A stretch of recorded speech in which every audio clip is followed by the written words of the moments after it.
Island project is not merely an infrastructure plan but a strategic economic multiplier. It secures India's maritime future, reduces logistical dependence on foreign ports and unlocks regional growth, thereby positioning India as a major player in the Indo-Pacific. Point to be noted is that it hosts Indira Point, India's southernmost tip, just 90 nautical miles from Sumatra. On this issue, I am joined by Vice Admiral Anil K. Chawla, former flag officer commanding in Chief Southern Naval Command and a distinguished fellow CSTR. Thank you so much, sir, for joining my show. My question is, why is this project so important for India and Indo-Pacific, sir?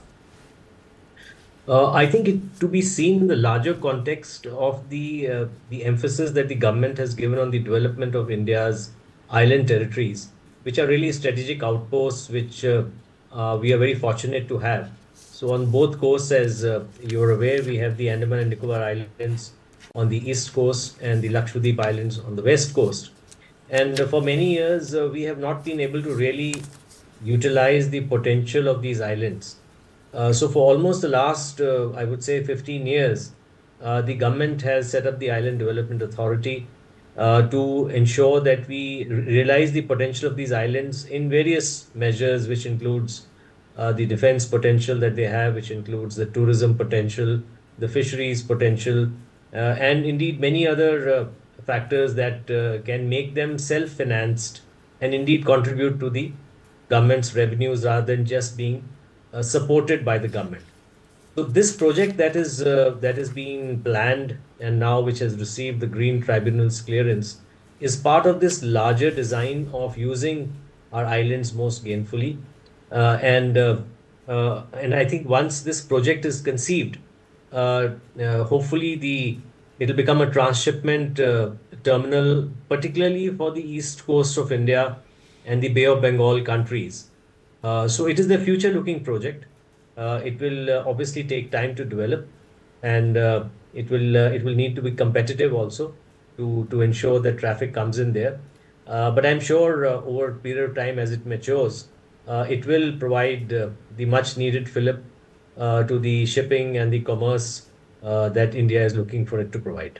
So in terms of strategic importance, surveillance, the smuggling that takes place there, how will it empower our armed forces in doing what they have been doing in a much better way? You know, the Navy already has a base in Campbell Bay. It's a very old base. It's not new. It's over, I would say, over 60 years old, the base out there. We also had an airfield which has been Naval Air Station, which has been commissioned as INS Baz in 2012. And so the Navy already has a presence there. And this will only go to further strengthening its presence. Though principally this is designed as a container terminal, transshipment terminal, but definitely any harbor, any Indian harbor is always dual use. It can also berth merchant ships, and I'm sure the Navy will and the Coast Guard will have dedicated berthing facilities out there. So how it will benefit is that as the island develops and the port develops, then you have the ancillary facilities also developing, which include the ship repair facilities, which include the fueling, water, resupply facilities. So it becomes a better place for ships to be based and to be turned around. Ships, submarines, whatever you wish to put there. And the airfield also that comes up will further increase the runway length, the new airfield that is planned, as compared to the existing one, which is used for short range aircraft. It cannot really be used for wide-bodied aircraft. So what are the challenges? Because an airfield also is also being built.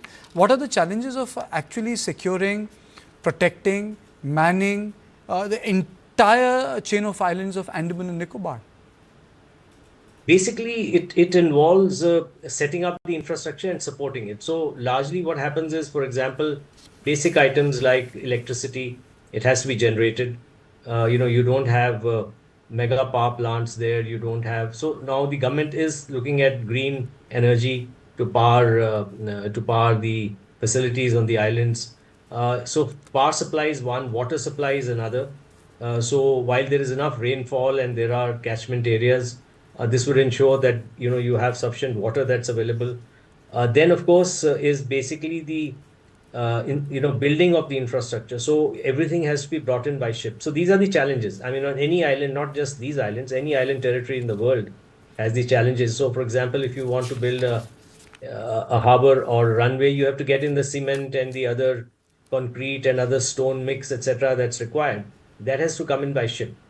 So construction on an island away from the mainland always poses many problems, and of course, it is always more expensive.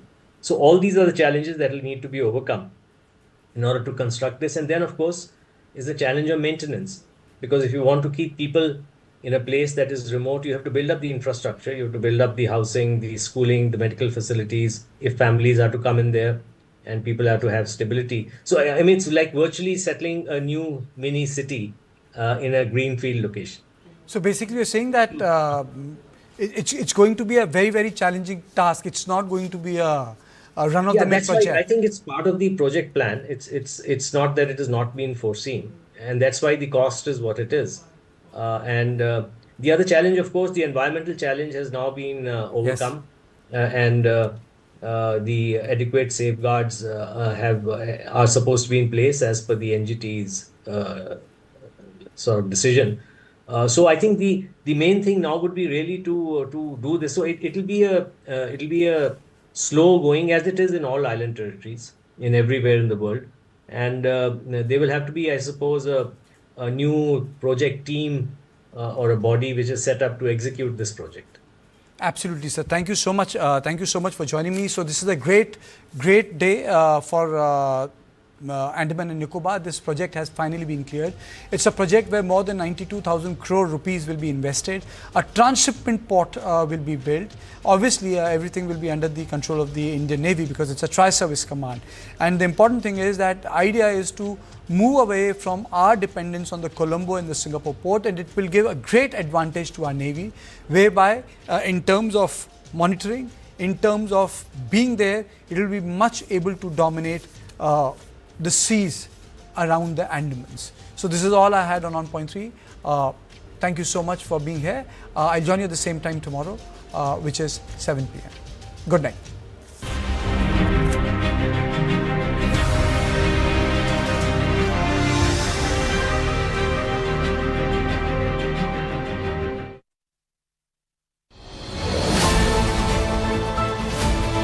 When Trump captures Maduro, News9 breaks it first. It's happening far away, but it has tremendous consequence for the world. What happens next? Biggest international headline of the hour. The US has conducted military strikes. This is the Venezuelan president. Maduro faces multiple charges, including narco-terrorism. This is Maduro being taken to the New York court. Donald Trump indicated that Greenland might be next. Where will Donald Trump stop? A dramatic U.S. operation, power shifts in Venezuela. High-stakes geopolitics unfolding. What does this mean for Venezuela? What does it mean for the world? And what comes next?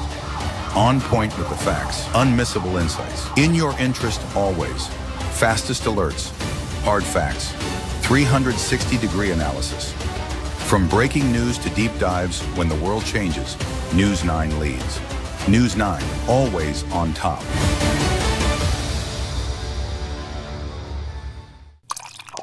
When drinking water turns deadly, it demands answers. What is really going on there? News9 brings you Imagine water that you drink. contaminated drinking water in Indore, revealing a disturbing link to at least 15 reported deaths. Typhoid outbreak in tribal areas. 104 patients. After 15 people were killed. Foul, frothy water from taps. You would assume it's safe. It turned deadly. How is that happening? Different cities. One national crisis. Bharat. Quest for clean water. News9. In your interest.